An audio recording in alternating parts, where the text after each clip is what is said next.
Evening all, it's Constable Belinda here again with another one of me Play the Polices, and this time I'm going to show you lay out and break down the Polices da whatever. Great track, a lot of fun to play, particularly if you're a beginner and or even intermediate or super advanced. It's a lot of fun. As is always the case with a lot of these like show and tell videos, you know, you've got to be prepared for a litany of people. That's not how it's played, blah blah blah blah blah. Well, to be honest, in my own defence, all I can say is that what I'm going to show you is exactly how Andy Summers laid it out in his Hot Licks video. So hopefully, you know, won't be too many of those. But anyway, come on in close and let's break it down and I'll show you what's going on. Well, welcome. Let me just take you through the first passage, fairly straightforward.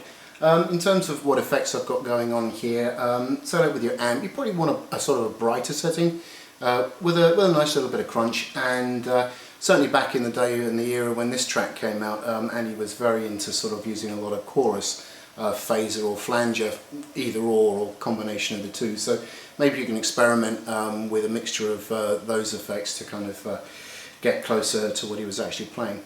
Now the first passage comes out of basically an A chord, but what you're basically doing is you're fingering the D string at the 2nd fret and the G string at the 2nd fret, and you basically what you've got in terms of the setup, you have your 4th finger on the G string at the 4th fret, and it's basically 4 downstrokes and 1 downstroke lifting up the pinky. So basically this is what you've got.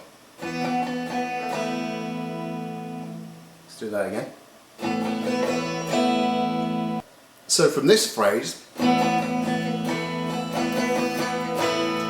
go into what I call an Andy E. Basically it's kind of it's your traditional E major shape, but what he does, instead of having the 2nd finger on the D string the 3rd finger on the D string at the 2nd fret there, he actually stretches out and puts the 4th finger on the D string at the 4th fret, which gives it a slightly different nuance in terms of flavour from the traditional E major.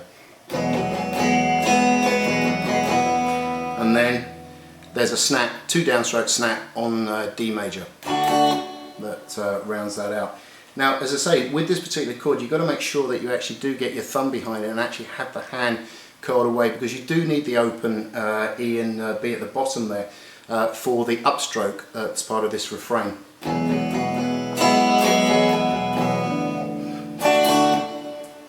Now there is a little nuance difference when this refrain goes around a couple of times at the beginning of the track. What you then hear, what then happens is that you actually you create a small bar there on the 2nd fret across the D, the G, the B and the E strings, and you actually you're putting your 2nd finger on the B string at the 3rd fret, and you're putting your 3rd finger on the 4th fret of the G string there, and then lifting off on that last downstroke, and you're back into the E. So that's basically.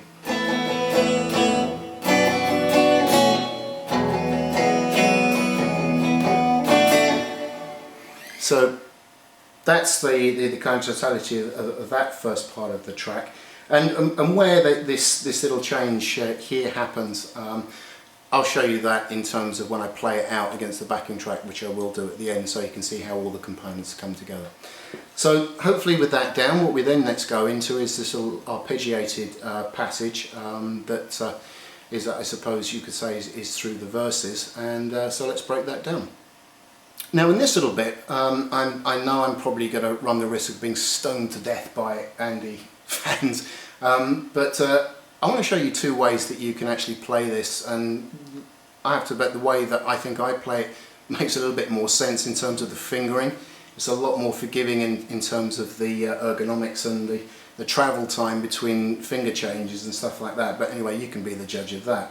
But basically what you're starting off with, a sort of broken down chord shape here, and your little finger is on the G string at the 4th fret, and your first finger is on the D string at the 2nd fret, and you've got the A string open, and this arpeggio is played just across these 3 strings and the low E, which I'll show you. Now it's important to kind of understand what's going on here within this arpeggio, because what's basically happening is, if you kind of consider or take in that maybe you could say that the A string and the E string are is like the bass line of this arpeggio. Basically all that's going on is that Andy's replicating the bass line that Sting is playing throughout this this part of the refrain, which is basically an open A, 2nd fret on the E string for an F sharp, and then up to the 4th fret on the A string for C sharp. That's basically the bass line there.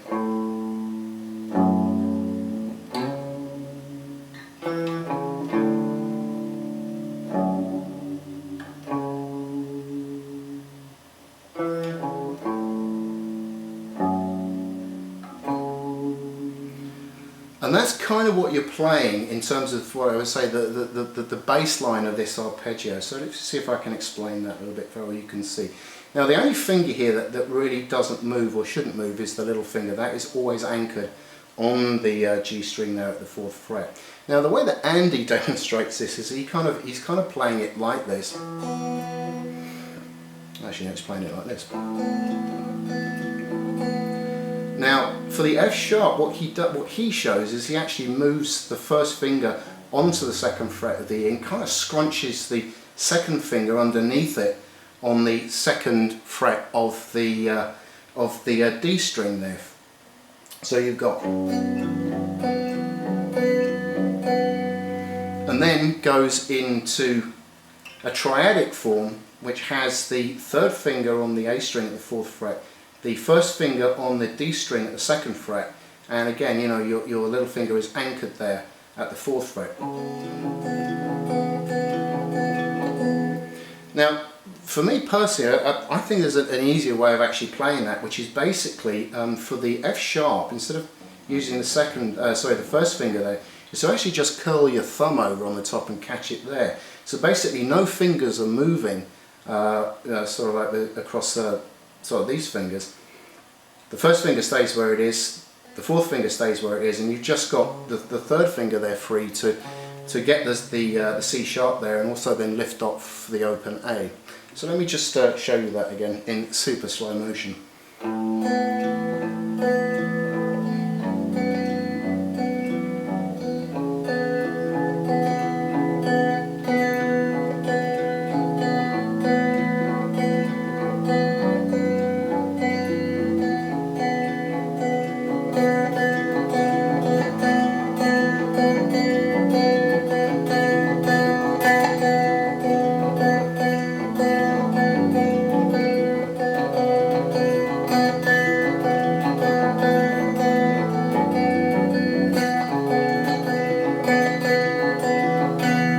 So yet again, you can hear that, you know, you can see how that bass line is following with the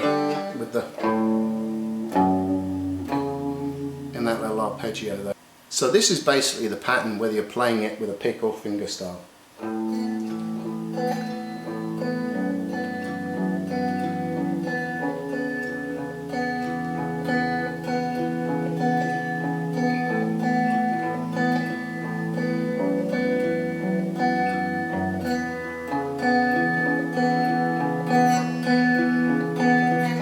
Now in terms of the bridge, I'm going to show you both ways you can play this. First of all, this is how it was played on the actual record, and show you actually how Andy played it in terms of the Hot Licks video, and all it basically was, he took it down to a completely different octave, which for playing live you could see the sense of it, because it really allowed him to kind of like free it up and really put some welly into it, into the chords, a lot of kind of like hard rakes across the chords, which as I say gives it a lot more thrust.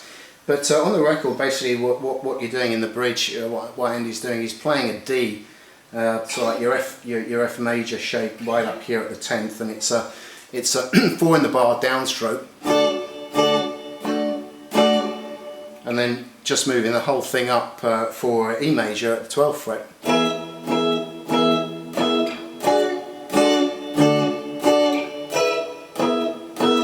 down to the D there for the, and then again you're back into, etc, etc. But what Angie actually showed in the in his hot licks video was he came out of the arpeggio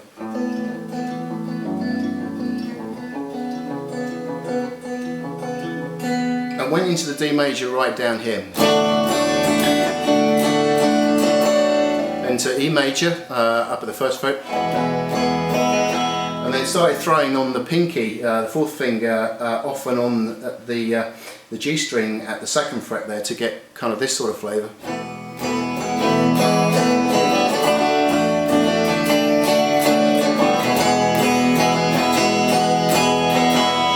And then you're straight back into.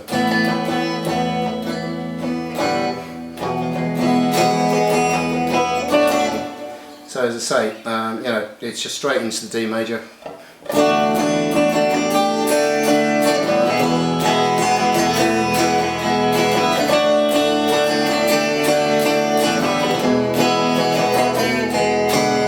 And then the second go round of this, what he also showed when he gets into the first attack on the D chord there,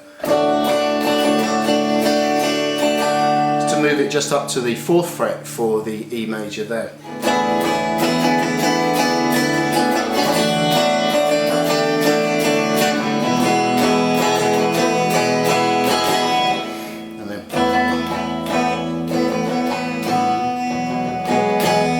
Etc, etc, etc. So you know you've got a few options there in terms of how you might want to play that. But I have to say, in essence, that's pretty much it. So I think sort of a lot of these tracks, you know, they tend to make a little bit more sense when played in context.